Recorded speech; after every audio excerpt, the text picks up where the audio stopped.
পৰ্বত ভৈয়ামৰ সাহিত্যিকৰ সমাহাৰ ঘটিল লখিমপুৰত।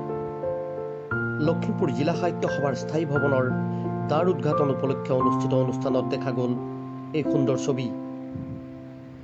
লখিমপুৰ চহৰৰ মৈদামত অৱস্থিত লখিমপুৰ জিলা সাহিত্য সভাৰ স্থায়ী ভৱন লক্ষীবিলাস শইকীয়া ভৱনৰ দ্বাৰ উদ্ঘাটনৰ এই মুকলি সভাত একেলগে একেখন মঞ্চত দেখিবলৈ পোৱা গ'ল অৰুণাচল লিটাৰেৰী ছ'চাইটিৰ সভাপতি এ.চি. দৰ্জে থংচি, নিচি ইলাইট ছ'চাইটিৰ তাৰা তাবিন হেৰি মেৰিং আৰু অসম সাহিত্য সভাৰ প্ৰধান সম্পাদক যাদৱ শৰ্মা, প্ৰাক্তন উপসভাপতি বিশিষ্ট সাহিত্যিক প্ৰহ্লাদ দাসা, উপসভাপতি মৃণালিনী দেৱীসহ বৰেণ্য ব্যক্তিসকলক জিলা সাহিত্য সভাৰ স্থায়ী কাৰ্যালয় হিচাপে এই ভূমিখিনি আৰু ঘৰ আগবঢ়াইছে লক্ষীবিলাস শইকীয়াৰ পৰিয়ালে।